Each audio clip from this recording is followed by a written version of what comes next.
They've made their family watches while they go out 10, somewhere. 9, 8. The tension is building. I love how we go The to excitement is zero growing. and then another countdown. Yeah. But this one's cooler. It's tantric. Woohoo! Oh. Hang on. Give it a chance. Welcome back to Come and Brew It Radio, coming to you from Texas Brewing Inc. in Haltom City, Texas. You can find us on the web at txbrewing.com and be sure to follow us on Facebook and share with all your friends. In this episode, we're going to address some questions we have had from listeners recently and dive back into water and water treatments. Water treatments can help bring out a variety of different flavors in your beer, and Nigel and Mikey recently did an experiment with one of Nigel's favorite clone recipes to see if he could get the hop flavor to match his favorite beer from across the pond. We're also going to see how different crystal malt additions affect that beer as well. And speaking of well, we are going to look at a water report from the well water at my new house and address a listener's question about working with well water. So grab a beer, sit back and relax, and let's talk about water some more. Before we get started, please be sure to check out our Patreon account to help support the show. Every little bit counts, and if you visit patreon.com/Come and Brew It Radio, we have a variety of options for you to help keep the show going, get involved, and improve it. Plus, we'd also like to come to thank Mike Bransford and the rest of our Patreons for their continued support. I'm Brandon. I'm Stubby. I'm Mikey B. And I'm Nigel. And away we go. And Noggles here. Holy shit, dude. So, like, what is it with when, like the English people, when they sing, they don't have an accent? But I think Nigel actually had more of an accent in that intro than he normally does. Are you telling me you'd rather me sing? Yes. Let's not get carried away here. I'll pay you $50 if you sing the entire episode. I thought you lost your $50. I got it back. It's depressing, isn't it? Oh, man. I promise I won't sing. So recently, recent happenings, I guess we had Thanksgiving, so.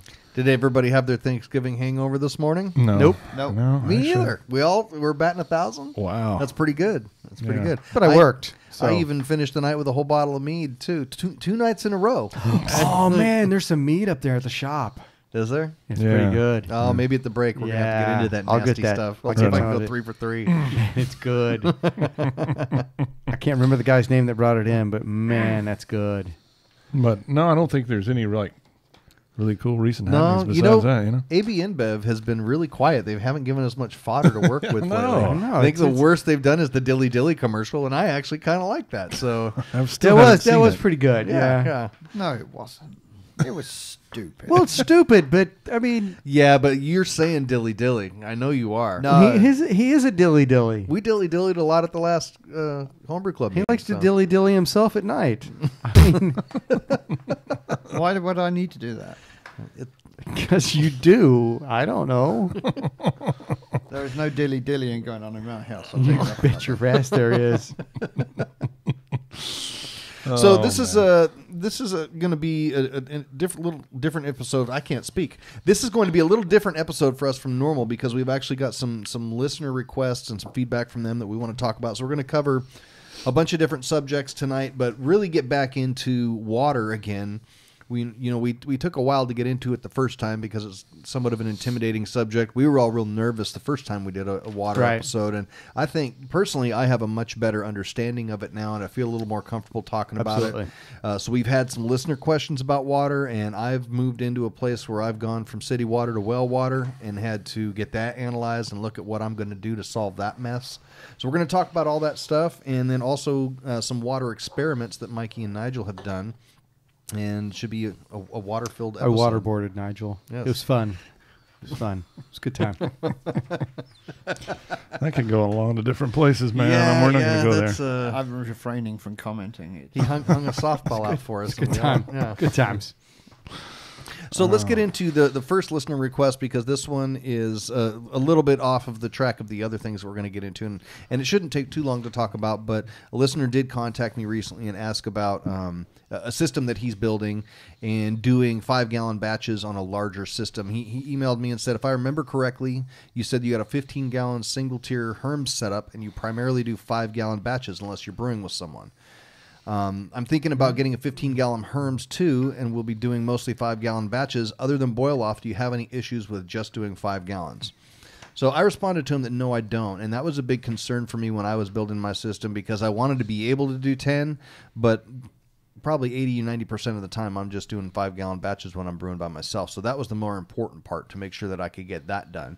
And I haven't had any issues doing that. In fact, really, when you look at your recipe formulation, I try to formulate them for 6 gallons anyway, so that I can leave a gallon in the kettle and still have a full batch that comes out of it. So if you figure in 6 gallons of wort plus the 2 that you're going to boil off during the boil, now you're looking at 8 gallons. 8 gallons in a 15-gallon kettle is pretty full. So yeah, it's you're really using quite a bit of that space anyway when you're normally boiling. For me, the whirlpool part of it was an issue. I wasn't sure. I had issues where I thought that the whirlpool worked better when my whirlpool inlet was up towards the top of the wort. And so I was debating on where to put it. And actually, when I replaced my boil kettle, and James Harrington was over when I was doing it, and I was debating on where to put the port, he says, well, on our Pro system, it's down near the bottom. Mm-hmm. And he convinced me to put it down low, and it actually does work a lot better there. That's and where mine is. Yeah, so it that, again, works just as good for 5 as it does for 10. I haven't had any issues at all. I mean, I do. I have a system that can do 10 gallons, but I primarily do 5. I have recently I got a new mash tun, so I'm gonna end up with a couple different mash tuns for bigger and smaller batches. But I only had a minor issue with efficiency for my mash because my mash tun was so big that like my thermometers and whatnot were not reaching the grain bed. Mm-hmm. So I went with a smaller, and we're talking like a 20 type. In our kettles, basically like a 20-gallon kettle versus the 10-gallon kettle. Where the thermometer is, it wasn't reading, so it was harder to get an accurate mash temp, and there was a whole lot of dead space in my particular mash tun, which is why I went to a smaller size. But other than that, using our kettles, it's just as easy to do 5 or 10 in our 15s. Yeah, and that is the one thing that does maybe come up on the 15-gallon size doing 5-gallon batches of the placement of the temperature probe. Mm-hmm. I use an electronic thermometer for my mash that has just a probe on a wire that I can stick down wherever I want. But in the boil kettle, if I'm doing a 5-gallon batch, by the time I'm done, it's right there at the probe. But your thermometer in your boil kettle is not that important. Right.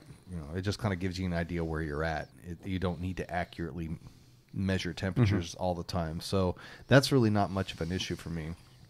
You do have to, on the Herms, your hot liquor tank and your Herms coil. Got to be full. It's got to be full all the time. So whether you're doing a 5-gallon batch or not, you're going to have to put, in mine, just over 10 gallons of water in either way. 14 in mine. But you know what I actually do? I actually like that part of it better on a 5-gallon because after I'm done sparging, I've still got 3 or 4 gallons left in there, and it's real hot, 190, 180 degrees, and I put PBW in it, and I use that to clean stuff, and it's nice and hot. So it's not, it's not really much of an issue. I've kind of turned it into an advantage. So. That's a single tier Herms. I don't know if there would be any issues with a multi-tier system. I've not really used those very much. I don't see why there would be. Shouldn't be much on a 2-tier, 3-tier system. I mean, the only disadvantages being that the airspace above your grain bed potentially for heat loss. Blankets. Towels, things like that can overcome that. And then piece of foil.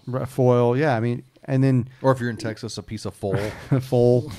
Some of the insulation wraps that you can get at, it's kind of the bubble wrap with, with aluminum foil on either side. And then, just monitoring what your boil off is in your kettle and making sure you're, that, with 5 gallons versus 10 gallons, what your boil off will be. And we talked about that before. Yeah. And I've really found, I thought that there was a big difference there before. And I have found that just your atmospheric conditions have a lot bigger influence on that, whether it's hot or cold outside, what the humidity is, that kind of thing, influence my boil off rate a lot more than whether it's 8 gallons in the kettle or 13. Right. So I mean, kettle size matters, but Not as much as other things do. But so. it's more of a, yeah, I saw that, Stubby. My kettle is 13 inches diameter versus 20 inches diameter. It's more about the surface area on the top than the volume, and it's the surface area of the wort or the water that is going to determine more of the boil off than the volume in the kettle. Yeah. So that's just to kind of touch base on that. I know we've talked about that plenty of times on the show before, but John had messaged me, so I did want to go into some more detail on that, other than my little short answer to him of no, right. I've not had any problems. It's great. So, and then let's see who else here. Dustin Gambrel contacted us and wanted to know.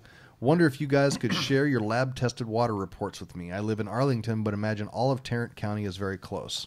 So to give you a little bit, for those of you that aren't local here, which is most of you, Dallas and Fort Worth are what, sister cities? So Fort Worth is on the west side, and Dallas is on the east side, and in between that, there's a whole bunch of cities. All around it, there's a whole bunch of cities. So you can't tell from going from one city to the next. No, you really can't. It's like one big congruent city. Arlington is right in the middle of them, where most of us are going to be on the west side. So we're not far. We're in the same county and everything. But Arlington's its own water system, too. So yeah, see that Arlington has a water system. Fort Worth has 2 or 3 different reservoirs that they draw from.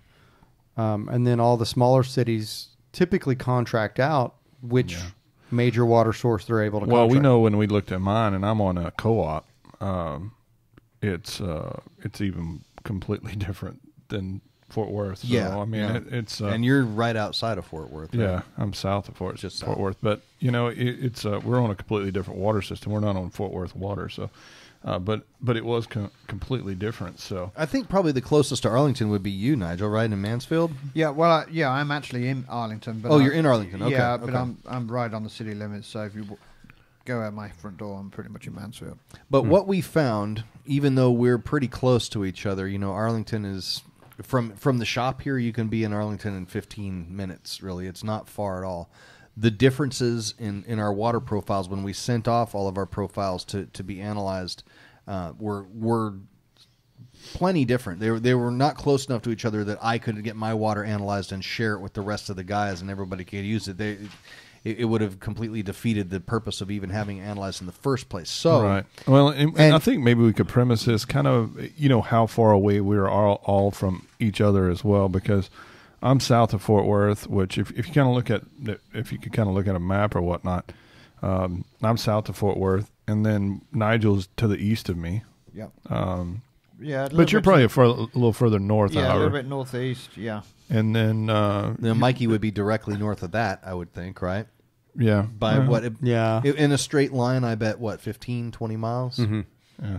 And then, Brandon, you're probably... I'm northwest of that. So you're probably, hour probably from my house to your house, if not more?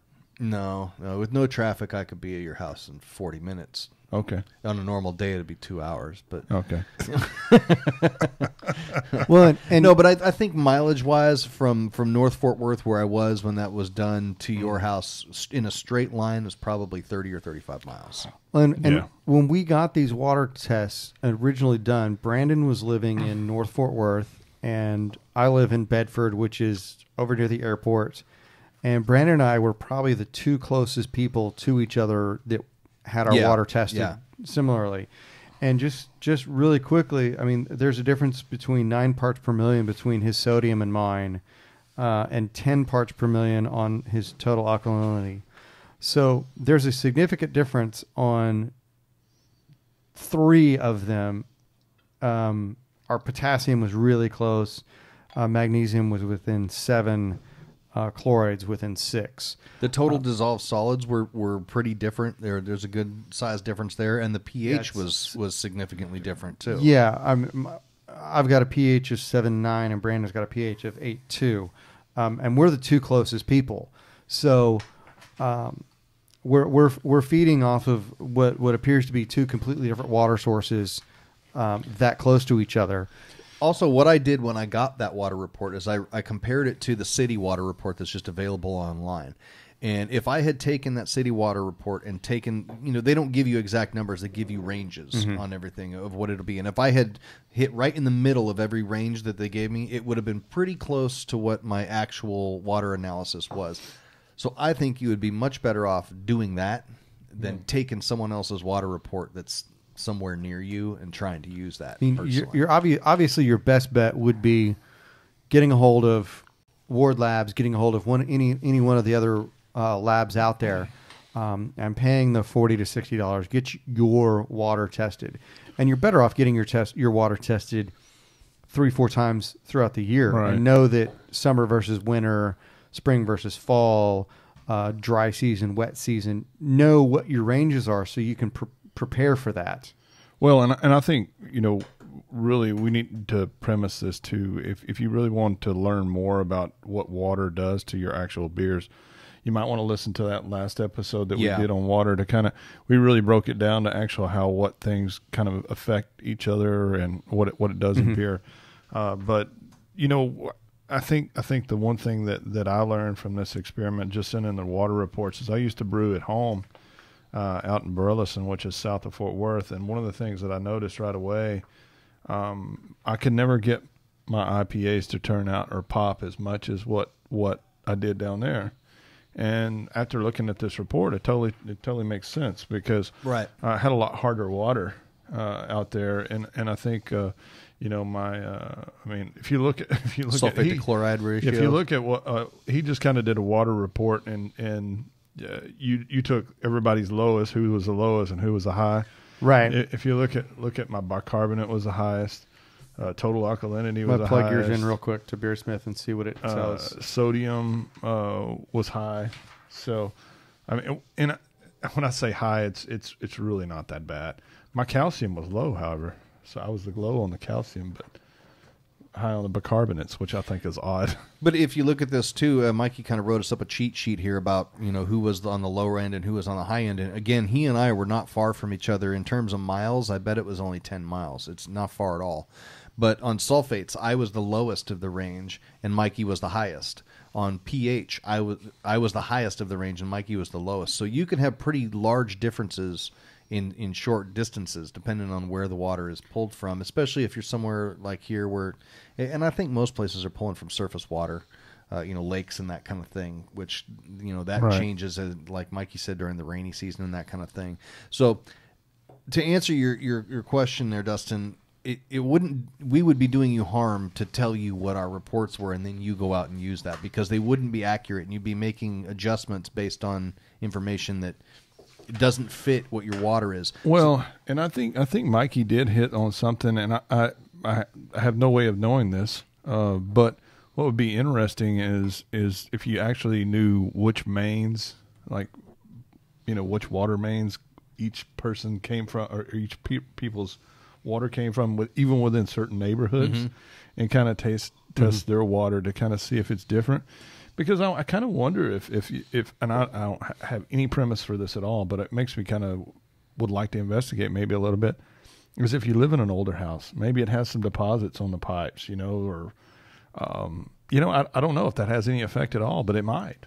Yeah, it might. We were talking about that. What is the difference between new construction and old construction? What's the difference between new construction in an older neighborhood versus new construction in a brand new subdivision? Personally, I think that your charcoal filter is going to even that out a lot, because a lot of that's just going to be particulate that's filtered out by the charcoal filter. So that's a reason to charcoal filter, and also a reason to charcoal filter the water that you send in to be analyzed too, because you want to send in the same thing that's going in your kettle. Yeah, I agree. And real quick, I just plugged in Stubby's water. I thought I had them all on my computer, but I've got my laptop up here. I plugged in his water into Beersmith, which is the program I'm more familiar with. And if you've got a program that has water profile tools that you're familiar with, get your water done, and plug it in and see what you get.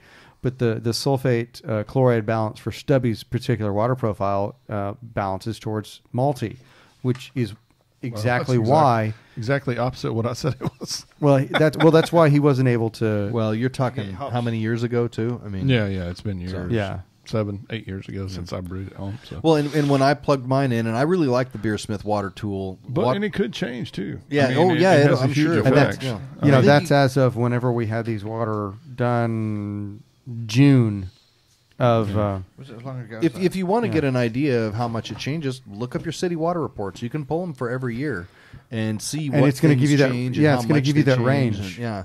So like Mikey said, you're going to have to do this more than once, you know. And I would say at the very least do it once a year. I know I'm going to do mine once a year, even though mine is probably bound to stay a little more stable than most since I'm you're on well water now. Yeah, I would imagine you were probably going to stay a lot. So- and I mean, what we were affected by as well is by droughts. Yeah, and, drought and, makes a that difference. Makes a difference.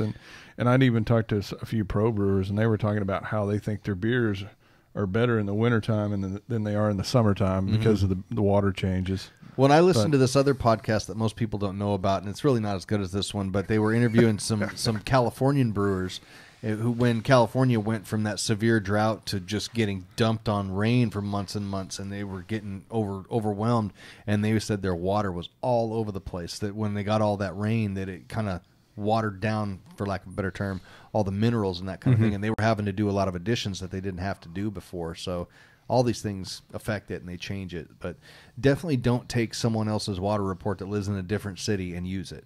You're much better off just looking up your city water report. If you're not going to get your water analyzed, just look up your city water report, and that's going to be a better starting point. Yeah, we got a couple of comments here. How does the wetness of your water affect the brew? Oh, the wetter the better. I try to put as much wetness as possible in my beer. Unless I'm looking for a real dry beer, you know. Right. That Yeah. sounds like Yeah, a Jared comment, maybe. That's Austin. Say no more. Well, you know, when you're brewing New England IPAs, you get a much more moist IPA if you use wetter water. So if you really want it to be moist, How would you go about achieving wetter water? What additions would you add? well, mostly wetness. Okay.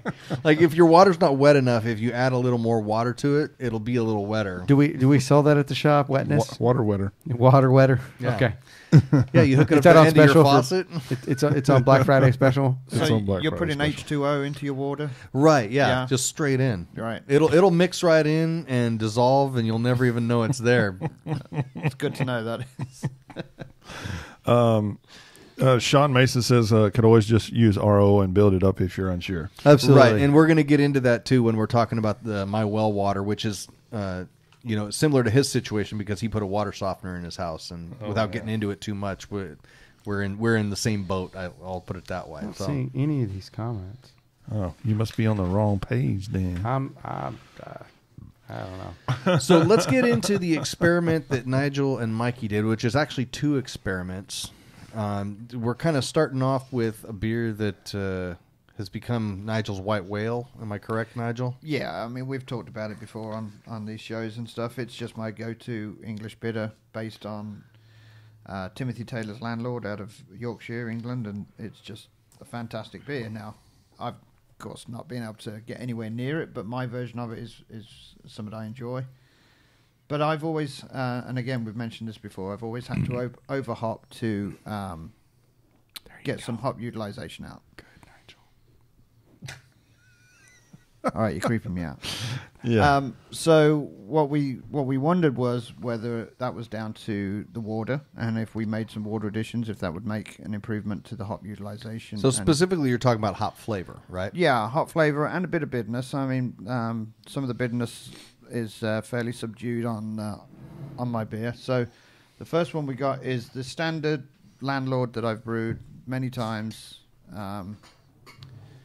It's and just premise this, but England has terrible water for the most part. For the most part, but Yeah, I mean, until like it comes you- to brewing beer. Yeah, but I mean, And they've taken it and learned how to brew unbelievable beer Beer with with- it. Yeah. Yeah. I mean, Now- my dad has been in water chemistry for most of his life, and he says he looked at the Burton on the Trent water. And he goes, I don't even know how that's even possible. How could that even be? I don't even understand how that even is without flocculating out. It's got so much crap in it. So the Landlord is what, like a premium bitter or strong bitter? Yeah, it's about 4.8%, I believe. Okay. So a beer like this is, there's going to be a pretty good balance between malt and hops. It'll be towards the malty side of Right. it, but it will have some bitterness to it. And when you're talking about these English hops, you know, people lovingly call them dirty hops all the time because they're earthy and that kind of thing. I agree with Nigel that I think that when you try and jam enough in there to try and get the flavor where you want it to be, sometimes they take on kind of an odd taste. Right. When you get too much of them in there. So You I go think, a little metallic. yeah, a little metallic, and you know that earthy, dirty flavor starts to come to the forefront. And so I think what we're looking at with the water additions here is trying to pull more flavor out of the same hops, right? Absolutely. Yeah. So this is untreated, correct? This is standard untreated water. So this is basic what we're drinking now, and it doesn't really help you guys out there, but this is Nigel's regular recipe with just his regular filtered, carbon filtered water, where he just normally brews. Do we have some idea where the water's at? Do we have We have report his here? his report in there, Okay, I so don't have it. and I have it in here. That's the one you didn't give me. No, it's on one It's of on the back it's on one of the back pages. pages. Oh, the back pages keep getting me. There we go. okay, so let me ask you this in God honest question: when you smell this, do you get an ester? I do. A fruity ester, I do. or is it more of like a geraniol from the hops, almost like rose petalish? Hmm. You get what I'm saying? Now, what yeast did you use, Nigel? Yeah, that's a good Is this question. 1469 still? Yeah, it's 14. For every one of them. Yes. Almost a I little. think you make a good point there. Yeah, I do. I get it. pear. Yeah. Yeah. There's but a little geraniol. Yeah, no, I agree. I would not have picked that out until you said it, but I think it does have it's just a touch. It's not like Yeah. it smells like roses. It's just a component of the Geraniums. yeah. That's where geraniol goes. That's Right. Well, that's and a it's in compound. it's in hops. We talked about that with the turning point, guys. That's part of that what's it called? The cool guy hops. No, the term that they use for when Yeah. geraniol it's I don't know. I don't remember now. Great radio. But Great radio. yeah, good exactly. stuff. Good stuff. Now Nigel's water profile per Biotransformation. the sulfate chloride balance is what Beersmith deems as balanced. So his beers should not be tilted one way or the other. They should be just right down the middle. And I would say that about this beer. As opposed to I would say As opposed to malty or malty hoppy. or hoppy, right? Yeah. Okay, let me ask you this. Give us a little breakdown of the recipe. It's simple. It's Golden Promise for the most part. I have used substitute base malts, but for the most part, it's Golden Promise and about 4 ounces of Crystal 77, and that's it. That's the malt breakdown. Okay. Basically, and what it's- hops?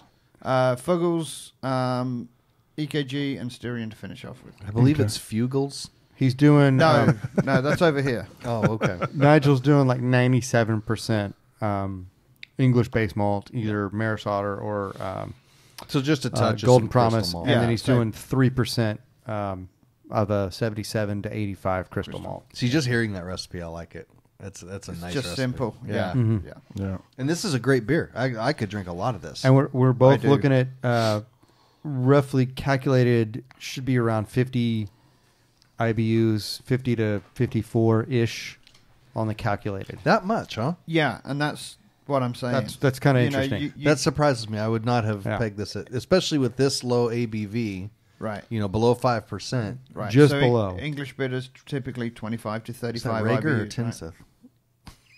Tencent. I don't even know which Is that one it African or European? Laden or unladen? Right. What do you mean? Ah! All right.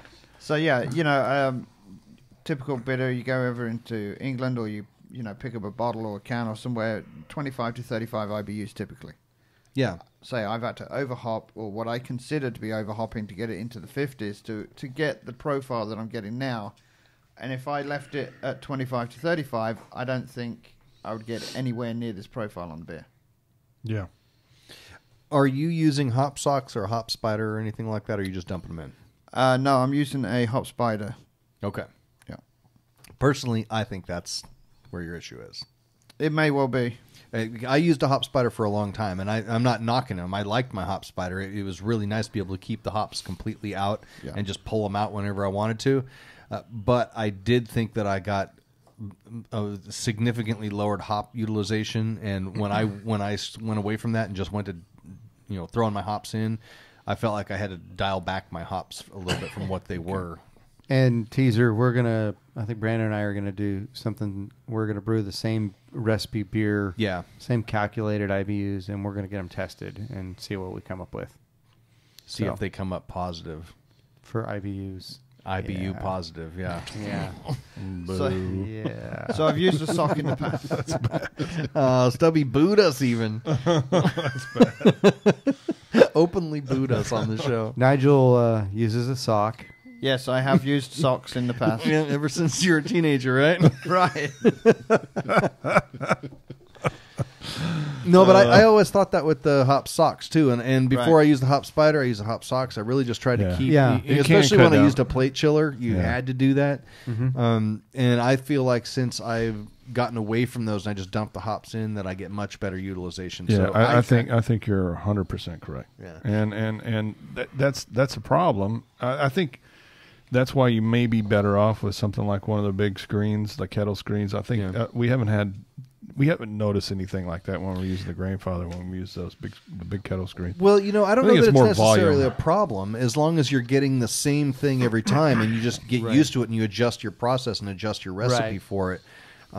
It's, in some ways it might be more reliable. You might get a more consistent hop utilization that way. I don't know. Right. And when we were formulating the recipe calculator at the store, we went through and we looked at all of the different calculations and how you can make, how you calculate IBUs. And one of the things that I learned immediately is it's a pretty rudimentary, simple calculation. Really? Yeah, but when you I actually did not think that at all. Yeah, when I did it. but I mean, it's really simple when you actually break it down. But I think part of the problem, and this is not a knock on Beersmith, but one of the problems when I first started using it was because, I mean, he has so many different profiles. I think it's almost overcomplicated to the point to where I'm not sure how accurate it is.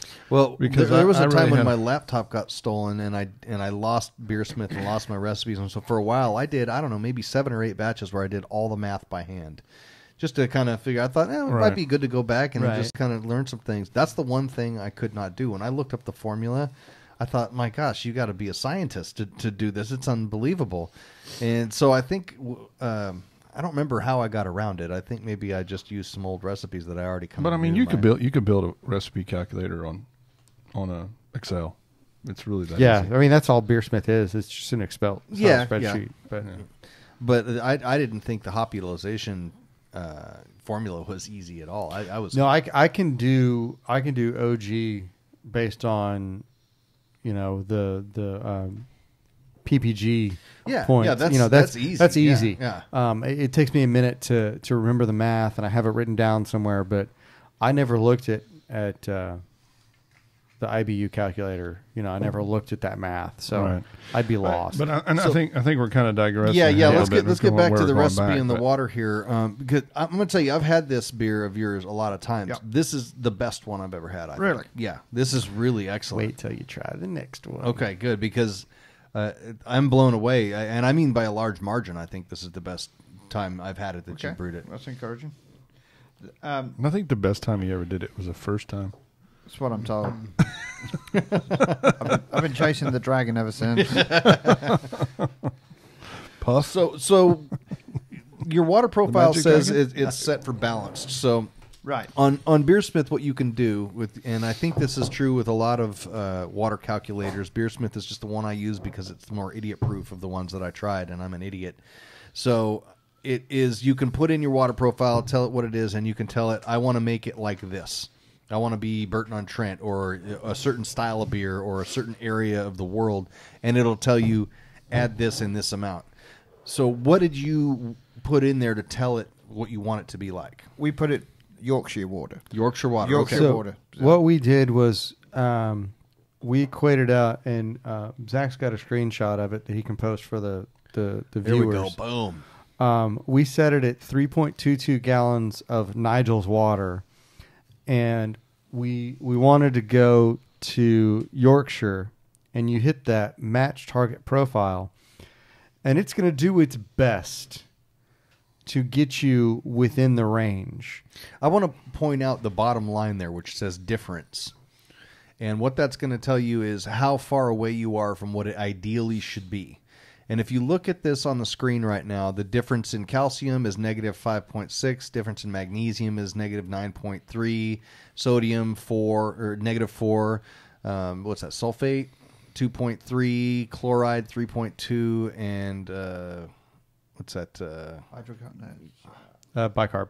Oh, the bicarbonate. Okay, it's 3.8. Those are all very good numbers. Having single-digit numbers like that is really good. And if you go 2 lines above that, you'll see the dot next to those numbers. Mm-hmm. Blue on Beersmith is good. Yellow is, you're close. So the only one that's close is magnesium. Well, the only thing we can do for magnesium is add some Epsom salt. And if you bump that Epsom salt, then the sodium's going to go up. Right. So you have to be really careful because we're not You don't adding want salty beer. We're not going to add pure magnesium. We have to add what we have available to us as homebrewers, and that's You what could that. use magnesium sulfate, couldn't you? But you're going to add Sulfates, yeah. So you have gypsum, table salt, Epsom salt, calcium chloride, baking soda, and chalk are the main additions that Beersmith uses, and I would venture to say anybody that's got a water profile tool, and we sell all those in the shop. And there's a couple other things. There's a couple of those on there that there's more than one thing you could use, and some spreadsheets will let you choose which one you want and that kind of thing. What I want to point out on that too is that if those numbers are too far off, what you're going to have to do is dilute your water, Right. in order to build them up. And so this also has a tool that you say, okay, well, I'm going to do 10 gallons. I'm going to dilute it with 3 gallons of distilled water. And then it'll tell you what you, and that may be what you have to do to get some water profiles. In this case, I think that's a great place to start. You're not going to get a lot closer than that, I don't think. I remember it being pretty easy at his house that we had all the ingredients that we needed. We had all the additions we needed, and it was minor additions that we added. Yeah. So what it's done is taken it from a balanced profile to a bitter profile. So it's something that's going to bring out the bitterness, and I think probably the hop flavor as well. You know, when you get into the hoppy side of it, you know, if you really read into it, your sulfates are going to enhance your hop profile. Mm-hmm. Your chlorides are really going to enhance the malt profile. So if you're brewing something that it should be hoppier or more hop perception, you're going to want that sulfite chloride ratio more on the sulfite side. Yeah. Mm-hmm. If you're doing a lot of darker beers, a lot of maltier beers, it's going to be the other way around. Right. So in one of the things that when I went back and listened to the first water episode that we did, that, you know, it's funny, I never understood this, and all the times I've talked about water, I didn't understand it when we talked about it on the episode. I didn't understand it till I listened to us talk about it, is that any addition that you make is going to change 2 things. Not necessarily any 2 particular ones, but if you're going to try and raise your magnesium, at the same time, you're going to have to raise your sulfates, your chlorides. Right. You know, so that's the key to the additions, is knowing I'm trying to change this one number. What's the other number that I can also change and still be okay? And that's how you know what to add. That's what it was thing. One of those moments when I listened to the episode. I didn't even realize it when we were talking about it. I had to hear us later on and thought, okay, I understand it a lot more now. We can't add pure sodium. We're adding sodium chloride. You know, we're adding table salt. If you put pure you know, sodium, we right? can't add, calcium. We can't add pure calcium. We have to add, calcium bicarb. Right. So let's get into how chloride. you added it now. What was your method for adding the additions that you added in? We basically added into the mash water, just the mash water, not So sparge water. You just dumped it in and stirred it up. Right. So Nigel had got all the additions that he needed. We used a little kitchen scale that was a pretty accurate kitchen scale I have. And we used all these measurements, and that's the great thing about this tool is it tells you how many grams you need. So you switch your scale over to grams and you measure out. On this particular edition, it was 0.8 grams of gypsum, 0.6 Epsom salt, 0.6 calcium chloride, and 1.1 chalk. We added that, and then we dumped that into his strike water, stirred it in real well, and then we doughed in right on top of it. Okay. So you did it all into the mash. Right. Well, and we did a second addition to his sparge water. Okay, so you did do it sparge water. We and the mash found water. yeah, we decided we through the mash we talked about it. Do we want to just sparge with regular water? Do we want to do Nigel's this? over there going, I don't think we do. Yeah, I thought we left the We did. sparge waters alone. No, we did. I remember that. All right. I must 'Cause have been we drunk. we agreed that if we're gonna do this, we're gonna go do the whole thing. Were you pissed? I must have been. I know we So did what- on the. I think on this the- was the first beer, so he probably wasn't pissed. I know So we did on the let's Pilsner. taste second the one. water edition brew. It's right there in front of you. This one here. Okay. Yeah. No, Did I don't this think I've affect- had this, have I? No. Did this affect your efficiency or anything? Not really. The other thing to bear in mind with this one is a much Well, I younger can tell beer. right away that this one is a lot wetter. Right. Yeah, well, the H2O that we put I didn't in. know you had mentioned or that you had added wetness also. Right. Just Well, there's a little bit. special calculator in Beersmith that you have to unlock through achievements, and Nigel was able to unlock it. Right. So This is it's a much it's the wetness calculator. This is a much younger beer. Than Yeah, the other and with this particular beer, that's going to affect it a lot too. one. Right. You know the instant thing I get? Malt. Okay. I can smell malt now. I didn't smell the malt before. I get the biscuity aroma. I didn't get that in the other beer. I still get the Well, and I think Fruit. that's part of the I mean, I still get the fresher, aroma. the fresher But beer. I almost get a little bit of caramel malt toffee. Yeah. Because to me, that's what drops out of an English bitter like this as it gets old is the nice, prominent, interesting, complex malt character that you get from a good English-based malt. That seems to flatten out and kind of blend into the other ingredients. I do think that the bitterness is a little more pronounced in Yes, this. absolutely. It's still not dominant. And that's what's nice about it, I think, is you didn't do this and now all of a sudden it's too bitter. Right. I don't think so. Here's what I think, but this is me. There's more hop character. It's not because if you try that other one side by side, taste the other one. The I really bitterness, need to taste these side by side. the bitterness to me is much more astringent, almost like harsh. In the second one. No, the first In one. the first one. Yeah, Okay. to me, all I get is just harsh What are you bitterness. doing I don't over get there? I don't get like a flavor and aroma and all that, and maybe age too. But the bitterness to me is much more soft. Does that make sense? Yes. Yeah, it does. Yes, it Yeah, does. absolutely. I agree with you on that. It's like, I don't know that I'd call the untreated one astringent at all, but it's just harsher bitterness. it's a little bit harsher and it kind of steps on some other flavors, almost like you kind of had to wedge it in there. Everything plays a little more nicely in this one. It's one dimensional in the first one. I think. Yeah, that's a good way of putting it. Yeah. It's just bitter. Yeah.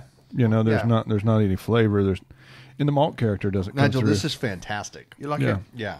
Well, and actually that goes to a thing we were discussing earlier, Mikey, is I'm brewing tomorrow and I'm brewing a beer that was going to be an imperial version of this. It's going to be a 7.5% version of the Landlord.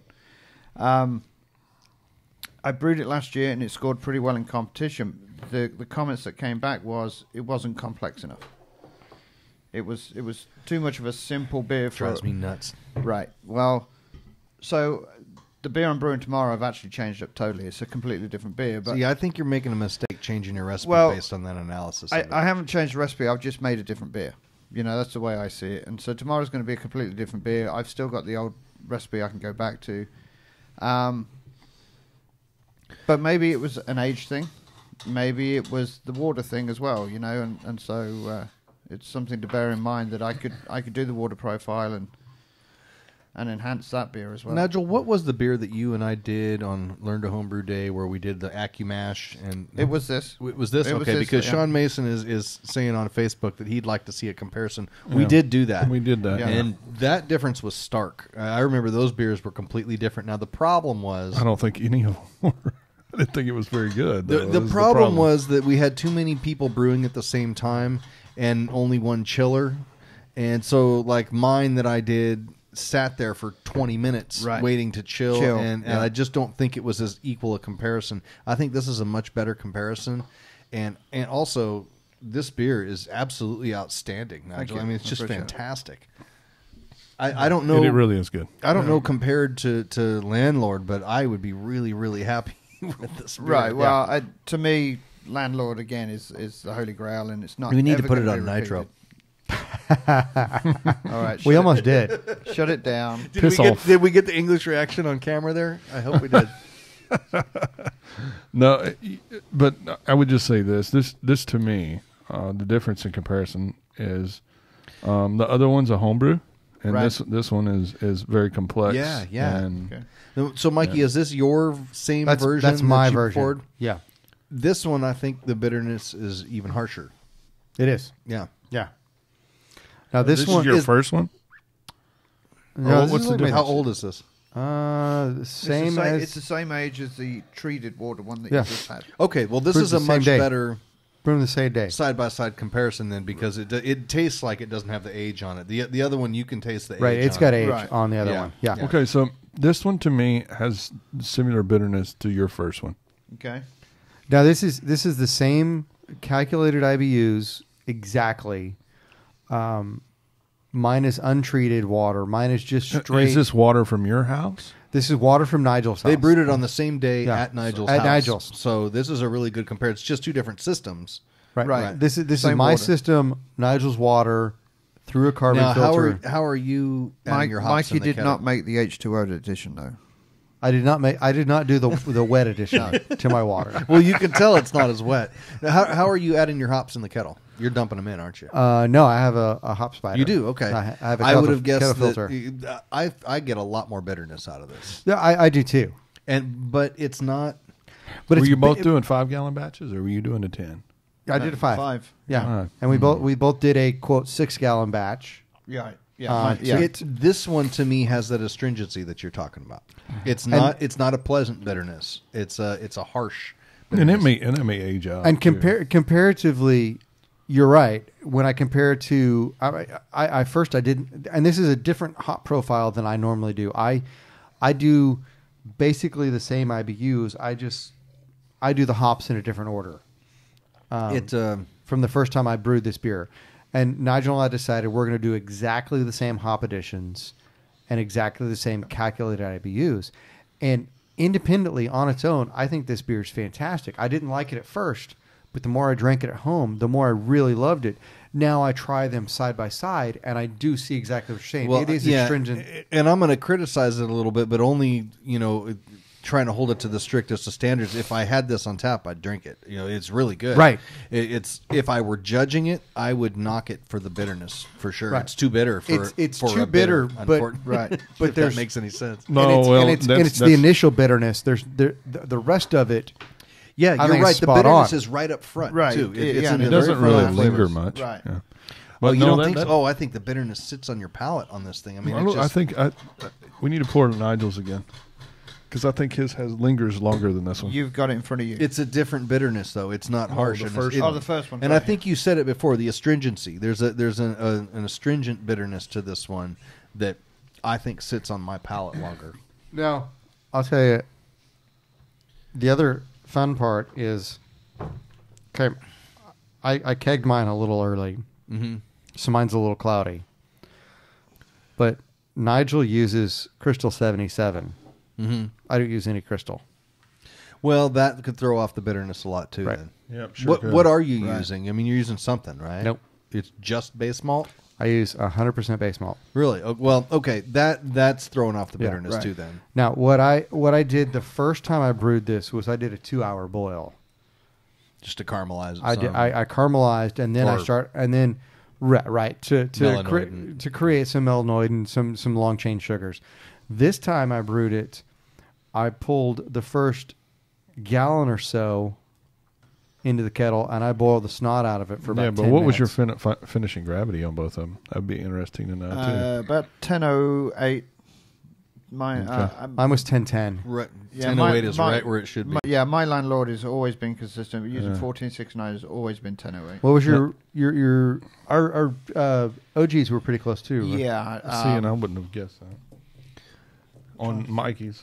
On Mikey's that it was 1010? Yeah. Yeah. What would you thought it was less? No, I would just figured it was probably lower than this one because it got a lot more caramel flavor or biscuity flavor from Nigel's. But I mean, that may be- overall, that may be if I just were the- sitting down to judge these, Nigel's is a 44, 43, 44. If I didn't come in that mid I'll take 40 that. range, I would have to go back and fix it. Where I would say Mikey's would be more in the mid 30s for me because of the bitterness, Lingering bitterness. And you know, now that you tell me about the recipe, it's a little bit hard to put them side by side because without any caramel malt in there, that's going to throw the whole bitterness And I balance think off. I want to back off my bittering hop. I think I would add some caramel malt. Right. Well, here's the interesting thing, right? Timothy Taylor's do 100% base malt. Timothy Taylor, The best original bitter. the original beer is 100% base malt. It's 100% Golden Promise. their best bidder or their No, the landlord. The landlord's 100% Landlord. Golden Promise. And that's where I got my recipe. You know, Nigel and I talked about it, and a lot of people that do a clone, they're doing 100% Golden Promise and they're boiling 2 hours. Well, yeah, I was going to say what I've heard about the differences in Caramelization, yeah. boiling, on a pro to homebrew level is that on the pro level with these steam jacketed kettles and some of these that have the large burners under them, Right. that you do get more and pro brewers have had to back off the caramel in their recipes Right. when they've transitioned because you get more caramelization on that higher level. So I think what Nigel is doing is kind of replicating that with Sure. with a caramel He's doing malt. with malt. Yeah. I just wanted to try it Yeah. a different way. No, And maybe try boiling it for 2 hours. I think boiling it for 2 hours was much better. Yeah, yeah. And I don't have any of that in front of me, but I don't have a problem doing that again. It's not that bad of a brew day for me. We're right at an hour, so let's take a quick break, go to the potty, and then we'll be back in about 5 or 10 minutes. And we're going to get into well water. All right, be right back. Yeah, where's the